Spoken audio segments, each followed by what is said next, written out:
Дәріс тақырыбы синтетикалық жуғыш материалдар өндірісі.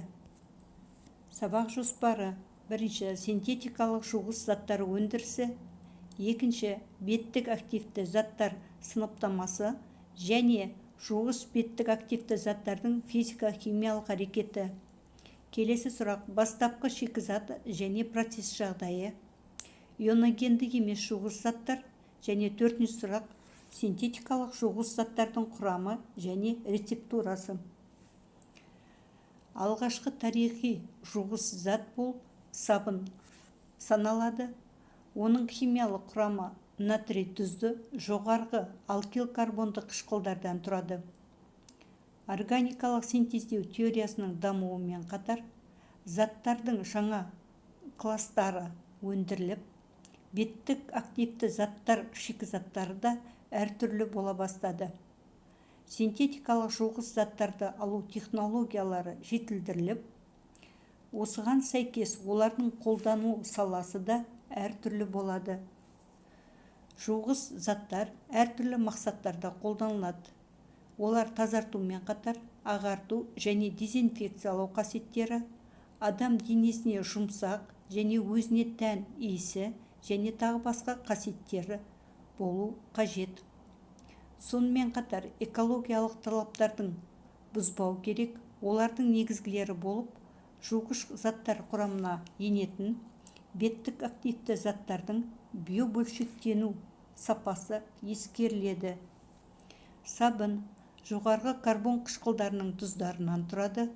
Сабынның құрамына палмитин және де стеарин қышқылдарының тұздары, яғни негізінен натрий және калий тұздары енеді. Және олардың суда ерігіштігі құрамындағы металл катиондарына байланысты болады. Калий тұздары суда натрий тұздарына қарағанда тез әрі жақсы ериді. Ал магний, кальций, барий тұздары суда нашар ерімейді. Сұйық сабынның құрамына калий, ал қатты сабын дайындағанда оның құрамына натрий катиондарын енгізеді. Зертханалық жағдайда сабын алу технологиясы. Сабындану реакциясын майлы натрий гидроксидін немесе натрий карбонатын қосу арқылы арнайы ыдыста қыздыру арқылы жүргізіледі. Реакция нәтижесінде глицерин мен жоғарғы карбон қышқылдарының натрий тұзы түзіледі. Түзілген сабынды бөліп алу үшін реакция өнімдеріне натрий хлоридін қосады. Сонда сабын қоспасы бетіне шалқып, түзілген сабын қоспасы бетіне қалқып шығады, ал глицерин астына жиналады. Сабынды жинап алады да пішін береді. Сабын жасағанда жоғарғы май қышқылынан басқа да оның құрамына хош иісті заттар, бояғыштар, антисептикалық заттар қосуға болады. Соңғы кезде майды үнемдеу мақсатында, яғни азық-түлікті майды үнемдеу мақсатында азық-түлік емес, яғни мұнай өнімдерінен құрамында көмірсутектердің карбон қышқылдарынан ала бастады. Түзілген қышқылдарды бейтараптау арқылы сабын аламыз. Яғни химиялық реакцияға натрий гидроксидін немесе натрий карбонатын қосу арқылы жоғарғы натрий тұзы алынады. Яғни біздің сабындардың жуғыш қасиеті жуылатын беткейлердегі жабысқақ ірі бөлшектерінің эмульсия, суспензия түріне ауыстыра алатын мүмкіндігіне байланысты. Мысалы, кермек суда сабын іріп кетеді, кір ашылмайды. Себебі кермек суының құрамындағы кальций және магний тұздары карбон қышқылдарымен өзара химиялық реакцияға түседі де, нәтижесінде тұнба түзіледі.